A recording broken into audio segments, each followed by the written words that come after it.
মই আপোনালোকক ক'ব খুজিছো যে অসম বিধানসভাত কেলেংকাৰী আৰম্ভ হৈ গ'ল। বিশ্বজিৎ দৈমাৰীৰ যি কেলেংকাৰী, সেই কেলেংকাৰীৰ পুনৰাবৃত্তি পুনৰ আৰম্ভ হৈ গৈছে। আৰু যোৱাবাৰ মই প্ৰথম বিধায়ক হিচাপে আৰু বহুদিন আন্দোলন কৰি আহিছিলো কাৰণে অলপ মই ঢিলাঢিলি অলপ হেমেকা ভূমিকা পালন কৰি আহিছিলো। কিন্তু এইবাৰ চৰকাৰৰ প্ৰত্যেকটো কৰাপশ্যন, প্ৰত্যেকটো দুৰ্নীতি, প্ৰত্যেকটো কেলেংকাৰী, প্ৰত্যেকটো অনিয়ম এটা এটাকৈ এইবাৰ ধৰা হ'ব। বিধানসভাৰ ভিতৰতো ধৰা হ'ব, বিধানসভাৰ বাহিৰতো ধৰা হ'ব। এইবাৰ চৰকাৰৰ দুৰ্নীতিৰ বিৰুদ্ধে কঠোৰতম ব্যৱস্থা আমাৰ দলৰ তৰফৰ পৰা লোৱা হ'ব। মইতো আপোনালোকক আহ্বান জনাওঁ, অসমবাসী ৰাইজক, যে কোনোবাই যদি কোনোবা ডিপাৰ্টমেণ্টৰ ডাঙৰ কেলেংকাৰীৰ বিষয়ে জানে, যিটো কেলেংকাৰীয়ে অসমৰ জনগণৰ যথেষ্ট ক্ষতি কৰিছে, অসমৰ ৰাজহুৱা ধনৰ লোকচান কৰিছে, তেনেকুৱা ধৰণৰ যদি আপোনালোকে কেলেংকাৰী জানে, মোক ৰাইজৰ দলৰ সভাপতি হিচাপে আপোনালোকে দিব পাৰে। মোৰ হোৱাটছএপ নাম্বাৰটো হ'ল 8822424271। আকৌ এবাৰ কৈ দিছো, এই হোৱাটছএপ নাম্বাৰত আপোনালোকে মোক অসম চৰকাৰৰ সকলো কেলেংকাৰীৰ তথ্য দিব পাৰিব। মোৰ হোৱাটছএপ নাম্বাৰটো হ'ল 8822424271। বহুতে ভাবে যে নাই অখিল গগৈ আকৌ কৈ দিয়ে নেকি চ'ৰ্চটো। মই পৃথিৱীত কেতিয়াও কোনো চ'ৰ্চৰ কথা নকওঁ, মই উল্টাকে কৈ দিওঁ যাতে কোনোদিন সেই চ'ৰ্চটোৰ কথা কোনো ভাবিব নোৱাৰে। মই যাৰ পৰা তথ্য পাওঁ তেওঁ সম্পৰ্কে 100% গোপনীয়তা ৰক্ষা কৰোঁ, 100% গোপনীয়তা ৰক্ষা কৰোঁ। গতিকে আপোনালোকৰ তথ্যবিলাকো সম্পূৰ্ণৰূপে, তথ্যবিলাকৰ মানে আপুনি যে যোগান ধৰিছে সেইটো সম্পূৰ্ণৰূপে গোপনীয়তা ৰক্ষা কৰা হ'ব। আপোনালোকে মাত্ৰ তথ্য দিয়ক। এইবাৰ অসম চৰকাৰৰ প্ৰত্যেকটো চিণ্ডিকেটৰ কাহিনী, প্ৰত্যেকটো কেলেংকাৰীৰ কাহিনী, প্ৰত্যেকটো 2 নম্বৰী কাহিনী এবাৰ ধৰা হ'ব।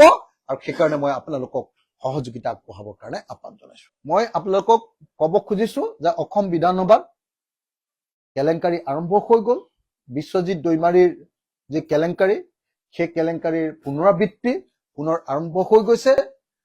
আৰু যোৱাবাৰ মই প্ৰথম বিধায়ক হিচাপে আৰু বহুদিন আন্দোলন কৰি আহিছিলো কাৰণে অলপ মই ঢিলাঢিলি অলপ হেমেকা ভূমিকা পালন কৰি আহিছিলো। কিন্তু এইবাৰ চৰকাৰৰ প্ৰত্যেকটো কৰাপশ্যন, প্ৰত্যেকটো দুৰ্নীতি, প্ৰত্যেকটো কেলেংকাৰী, প্ৰত্যেকটো অনিয়ম এটা এটাকৈ এইবাৰ ধৰা হ'ব। বিধানসভাৰ ভিতৰতো ধৰা হ'ব, বিধানসভাৰ বাহিৰতো ধৰা হ'ব। এইবাৰ চৰকাৰৰ দুৰ্নীতিৰ বিৰুদ্ধে কঠোৰতম ব্যৱস্থা আমাৰ দলৰ তৰফৰ পৰা লোৱা হ'ব।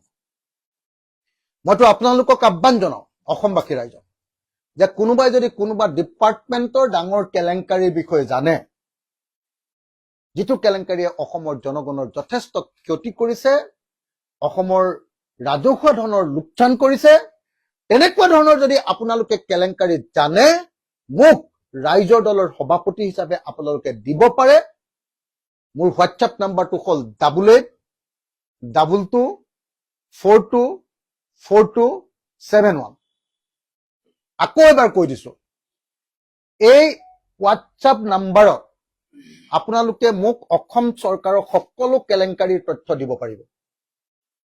মোৰ হোৱাটছএপ নাম্বাৰটো হ'ল 8822424271। বহুতে ভাবে যে নাই অখিল গগৈ আকৌ কৈ দিয়ে নেকি চ'ৰ্চটো। মই পৃথিৱীত কেতিয়াও কোনো চ'ৰ্চৰ কথা নকওঁ, মই উল্টাকে কৈ দিওঁ যাতে কোনোদিন সেই চ'ৰ্চটোৰ কথা কোনো ভাবিব নোৱাৰে। মই যাৰ পৰা তথ্য পাওঁ তেওঁ সম্পৰ্কে 100% গোপনীয়তা ৰক্ষা কৰোঁ, 100% গোপনীয়তা ৰক্ষা কৰোঁ।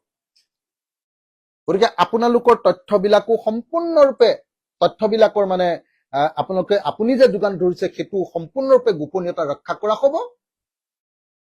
আপোনালোকে মাত্ৰ তথ্য দিয়ক।